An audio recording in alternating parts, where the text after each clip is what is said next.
Nesses últimos dias do futebol brasileiro, tivemos Abel Ferreira novamente criticando o calendário e proferindo uma frase forte: que Deus nos ajude a chegar com saúde até o fim da temporada.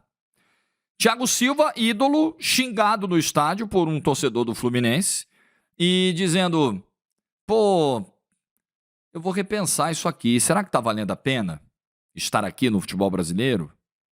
Tivemos a demissão do Fernando Diniz depois da terceira rodada do Campeonato Mineiro. Então vou pegar todos esses temas e discutir com você a nossa situação. Isso aqui tá um inferno, hein? Like no vídeo, se inscreve, ativa o sininho. Vem com a gente. Nesse e em todos os canais da TNT Esportes. Canal principal, canal de cortes, de sola, de placa, MFM. Enfim, para você não perder os vídeos e lives que estão sempre rolando por aqui. Beleza? Vamos lá. No sábado, o Abel, na chegada à Arena Barueri, conversou com a TNT Esportes, falou com o Rodrigo Fragoso. O Rodrigo perguntou: escuta, Abel, como é que vai ficar esse revezamento de time que você está fazendo, né? Um time A joga uma partida, o time B joga outra, então o cara joga na quarta, descansa no domingo e vice-versa.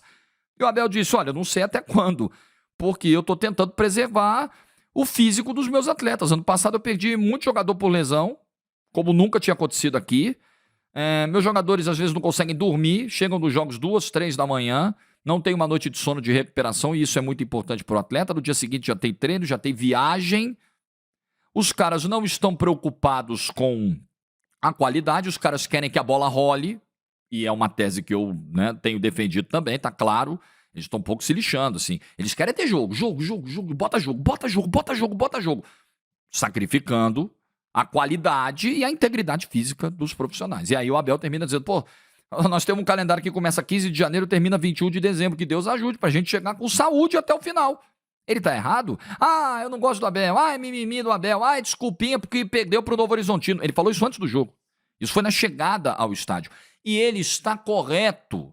Nosso calendário é insano. Nosso calendário não faz o menor sentido. Nosso calendário expõe os clubes, expõe os atletas. Os caras estão só sugando, as federações sugam. O modelo de campeonato estadual, ele engloba vários agentes, né?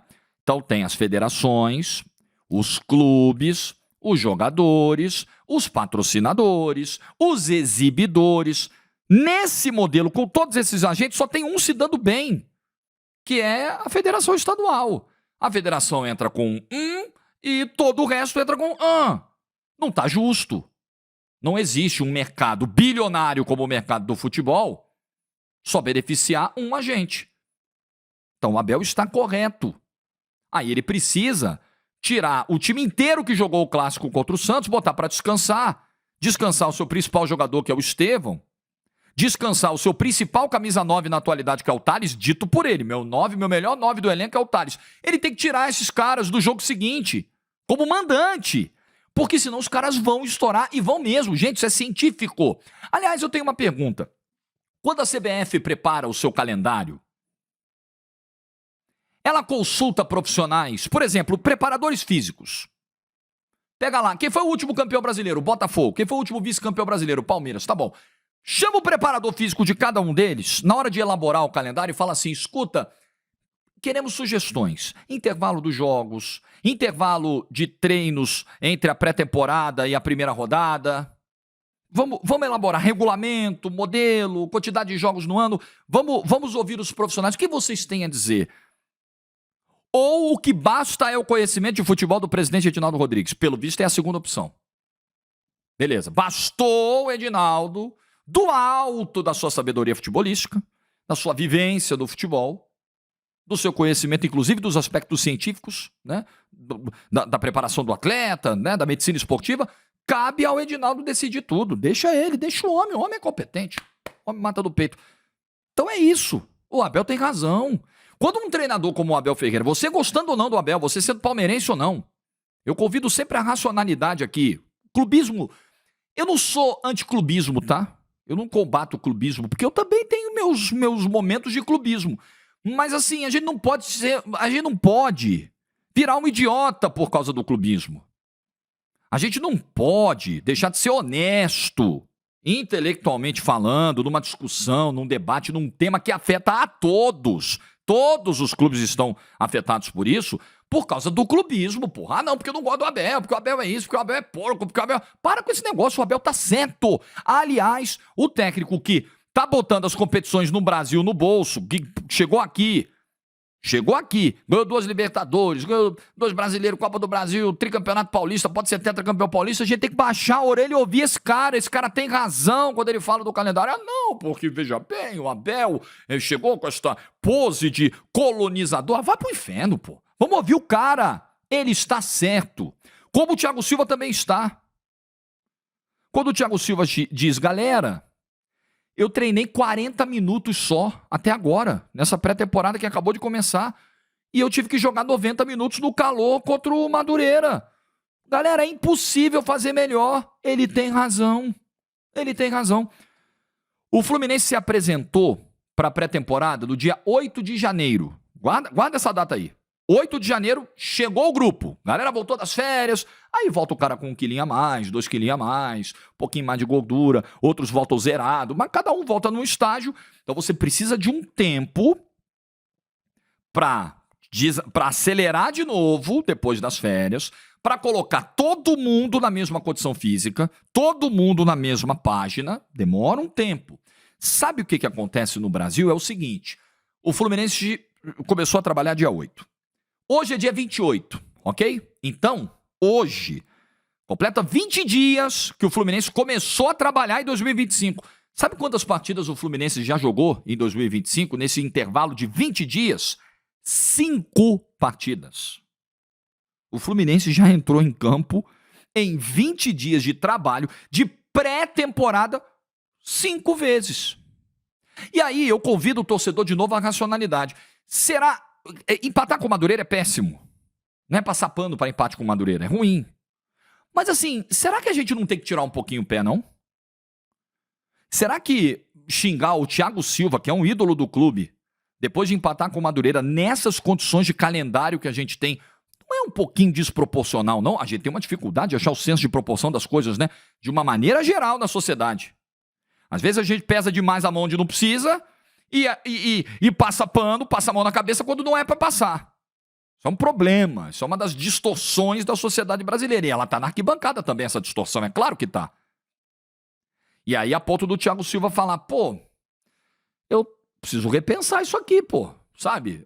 Vale a pena? Minha família tá lá na Inglaterra, eu tô aqui, tô passando por isso, por um calendário que é insano, por um calendário que não respeita a recuperação dos atletas.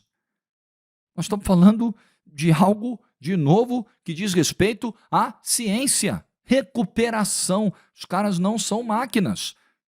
Só que o torcedor não quer entender, não quer saber. Mas ele tem que entender isso.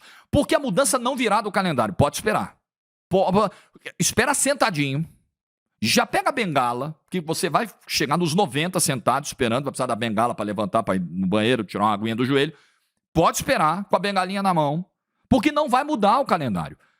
As federações vão sugar essa laranja o máximo que elas puderem. Já está no bagaço, eles vão continuar sugando. Então esquece, a mudança não virá das federações. Virá do torcedor, ou deveria vir do torcedor. A gente deveria estimular isso. Pré-temporada, campeonato estadual é pré-temporada. Acabou. Ganhou? Ótimo. Beleza. Não ganhou? Não pode ser um inferno. Aliás, o Botafogo ano passado foi eliminado de novo na primeira fase do Campeonato Carioca, terminou campeão brasileiro e da Libertadores. Show, né? Que se dane o Campeonato Carioca, que se dane a Taça Rio, que ganhou, que não ganhou. Dane-se. Campeão da América e campeão brasileiro.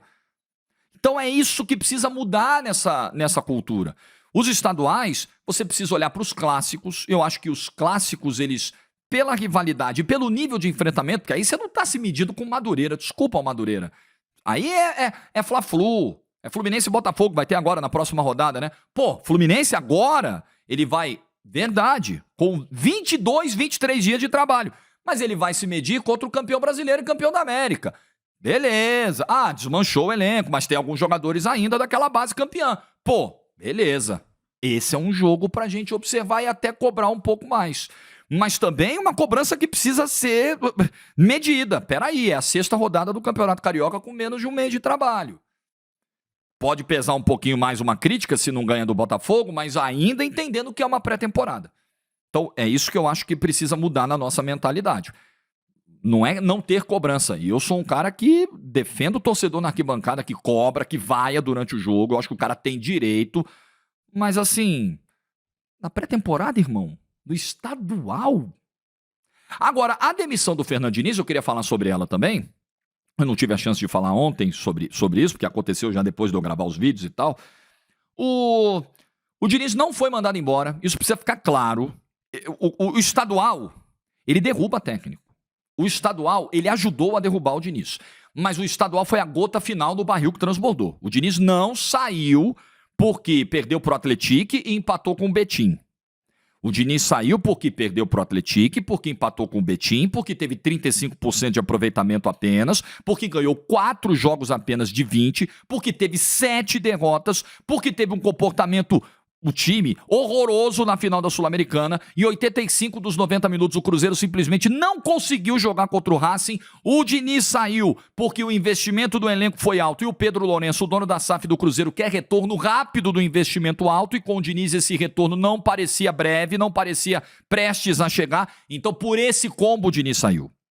O Diniz saiu porque há 1 ano e meio ele faz trabalhos ruins. O Diniz foi campeão da Libertadores com o Fluminense. Espetacular. Mas com a seleção brasileira acumulou recordes negativos, empatou com a Venezuela em casa, perdeu um jogo de eliminatória em casa pela primeira vez, perdeu 3 seguidas nas eliminatórias pela primeira vez. No Fluminense 2024, se ele não é mandado embora no meio do ano, o Fluminense seria rebaixado, vamos falar a verdade. O Fluminense cairia para a segunda divisão se insistisse no modelo esgotado para aquela condição, para aquela situação do Fluminense de 2024. E o trabalho do Cruzeiro é ruim. 4 vitórias, galera. 4 vitórias. 4 em 20 jogos. Então não foi só pelo campeonato estadual, tá? Só acho a situação um pouquinho diferente das demais. O Diniz caiu por um combo muito ruim. O Diniz, que depois da derrota pro Atlético lá em Brasília, foi perguntado: Diniz, que lições você tiraria de 24 agora para o trabalho de 25, 2024, que não foi tão bom para você? E ele, ao invés de ter a humildade de fazer esse exercício, ele preferiu considerar oportunista a pergunta do jornalista, que de oportunista não tinha nada. Eu trocaria o oportunista pelo pertinente. Cabível. Totalmente cabível para o momento e respeitosa e educada. O Diniz agora terá tempo para fazer uma reflexão muito maior. 3 trabalhos em sequência ruim é porque o da seleção estava junto com o do título da Libertadores do Fluminense, mas foi um trabalho ruim. Seleção, Fluminense 24, Cruzeiro 24 / janeiro de 25. Trabalhos ruins, em sequência, em ambientes e contextos diferentes. Opa, isso quer dizer alguma coisa, a não ser para o profissional que, de repente, não tem a humildade de reconhecer isso. E espero que não seja o caso do Diniz, que é um cara que eu reputo conhecedor de futebol, inteligente, um dos grandes e mais inovadores treinadores que passaram por aqui nos últimos tempos, mas precisa repensar. O seu momento de carreira é terrível. O que você pensa? Like no vídeo se você ficou até o final. Juízo e tchau.